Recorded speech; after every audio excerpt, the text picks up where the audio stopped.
Hey West Michigan, Emily Anderson here. Welcome back to another episode of the West Michigan Coastal Living Show.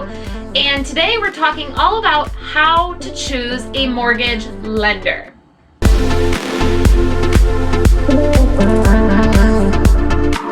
Something that I get asked pretty frequently is, can't I just go with where I bank?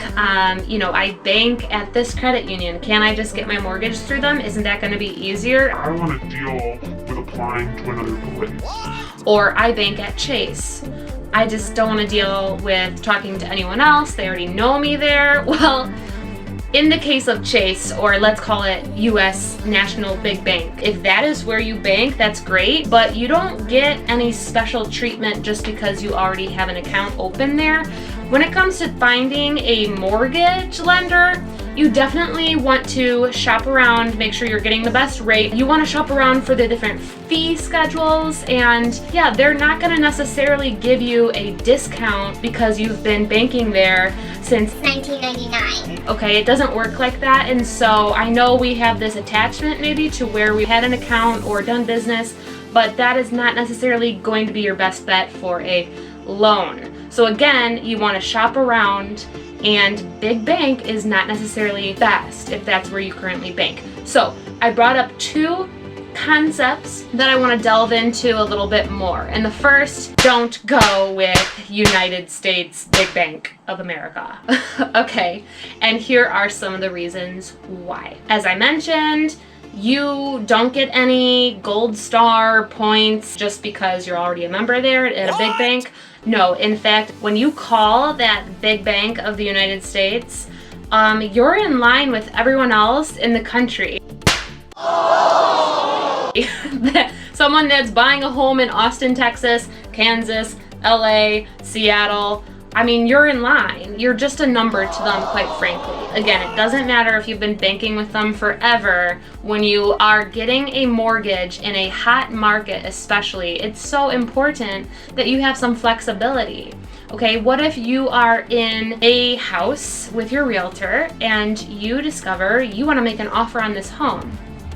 If it is the weekend, if it is later into the evening, good luck getting a hold of that bigger bank, getting a hold of your lender who might be on a team with like 5 other people and you're trying to track down someone for an updated pre-approval letter. It's just not going to work out. And in my history as a realtor, I have discovered this. Local is better because you can pick up the phone, or your realtor can pick up the phone, even text if needed, say, hey, the Johnsons are about an offer on this house.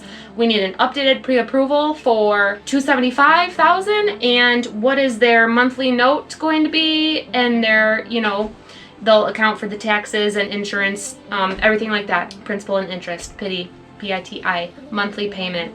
Your local lender, and I know a few that are very good at this. Of course, I don't want to bother them every night at 9 p.m., nor do I, but when I know the market where my buyer is looking and they're in a price range that is hot, I will reach out to the local lender. If I have a buyer that's working with a big bank, first of all, I try to dissuade them because, again, in my experience, it just hasn't gone well. They're not as timely. You're just a number. I can't get a hold of people. Their hours aren't flexible, etc. When I work with a local lender, it's significantly better and smoother all around for everyone. My buyers are happier when they have communication throughout the process. Communication is so key. So local lenders, again, are better. Now, how do you choose a local lender? Okay, that's another point, and I want to give you some tips. So number one, you can look at their reviews. Most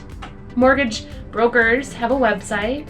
Most lenders have a personal website or page where you can read their reviews. If you see any horror stories like, I had to move out of my house and something fell through with the buyer's side of the financing, and I had to end up sleeping on a couch, my friend's couch, while these buyers moved into my house. Meanwhile, my stuff is in a storage pod and I couldn't get into my new house. Horror stories like that you want to avoid, okay? So no offense to that lender, but you want to avoid those rocky transactions, okay? Read the reviews. Another thing you're going to want to do is to ask that that lender for a fee sheet. If they can't give you a fee sheet of what are my closing costs, loan origination fees with this loan, what are all my options, do I have to go FHA, can I go conventional? If they're not willing to answer your questions and also provide you that fee sheet, then that's a clear sign to me that you might want to move on to someone else. But gather some fee sheets from several, at least 2 different lenders, and compare them, okay? And again, if you have questions on those sheets, talk to me, your realtor, talk to that lender and say, can you explain this? I've never bought a home before. I don't know what this means. Do I have to pay this extra, or is this going to be part of my loan? All those things. A good lender is going to not be frustrated when you ask questions, and they're going to be patiently explaining, whatever you have questions about throughout the whole process. You want to make sure that person is responsive, willing to give you a fee sheet of your loan, and then obviously compare total costs and things, because sometimes the fees will get you. This is one last point.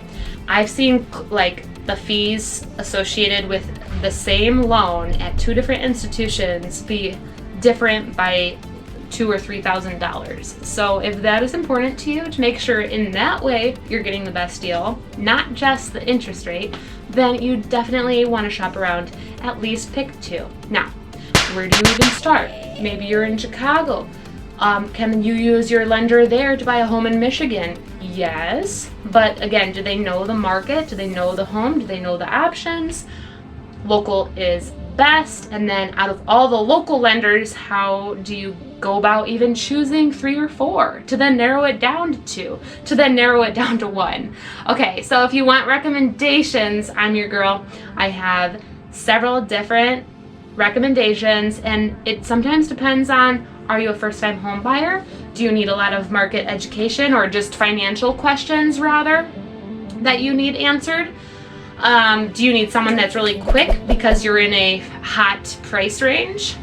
Do you need a new construction loan? There's all these factors that I am willing to help you with and give you some recommendations. So if you would like that, just send me a message, or if this is on social media, or if it's on YouTube, you can see my contact info in the more section of the comments. And either way, you'll be able to reach me at 313-550-1794. Again, this is Emily, and if you found this information helpful, feel free to share it with a friend that maybe is thinking about buying a home soon, and they are might be wondering how to choose a mortgage lender. So share the love, share the knowledge. Thanks for listening, you guys. I love sharing little tips here and then. And if there's anything that you're wondering about, drop it in the comment below, and I'll consider talking about that in our next episode or a future one. Okay, I think that's all. Thanks so much, and have a great day. Bye.